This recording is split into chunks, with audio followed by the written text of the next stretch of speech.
बिस्मिल्लाह वस्सलातु वस्सलामु अला रसूलिल्लाह। एक सवाल हमारे पास है कि ये जो हदीस बयान की जाती है कि मस्जिद में जो बंदा दुनिया की बातें करता है तो अल्लाह ताला उसके 40 साल के अमाल ज़ाया कर देता है।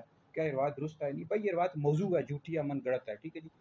किताबुल मौज़ूआत है इमाम फ़तिनी रहमतुल्लाह अलैह की, उस किताब में इन्होंने इस हदीस को मौजू यानी मन गढ़ंत झूठी हदीस करार दिया। इस तरह ये भी रिवायत बयान की जाती है कि जिस शख्स ने मस्जिद में दुनिया की बातें की, मस्जिद में दुनिया की बातें करना नेकियों को इस तरह कहा जाता है जैसे जो आग होती है लकड़ी को खा जाती है, घास को खा जाती है। तो ये भी रिवायत बेअसर है, इसकी भी कोई सनद नहीं है। मस्जिद में याद रहे कि दीनी गुफ्तगू करनी चाहिए, मसाइल सीखने चाहिए, इल्म दीन के हवाले से आप गुफ्तगू कर सकते हैं, लेकिन दुनियावी गुफ्तगू के लिए बैठना मस्जिद में जायज़ नहीं है। हाँ, ज़रूरतन मस्जिद में दुनिया की बात आप कर सकते हैं, जायज़ यानी कोई ज़रूरी बात हो दुनिया की बिल्कुल कर सकते हैं, लेकिन ज़रूरत ना हो तो फिर नहीं कर सकते। ठीक है जी। तो बाकी इल्म दीन सीखना चाहिए। इत्काफ़ के दौरान लोग बैठे होते हैं मस्जिद में, तो दीन के हवाले से गुफ्तगू करें, ये दुरुस्त है, कर सकते हैं। दुनिया की बातें मस्जिद में नहीं करनी चाहिए। बाकी ये जो दो रिवायात हैं जो ये झूठी या मन गढ़ंत हैं, लोगों ने अपनी तरफ से बयान कर दी हैं। ठीक है जी।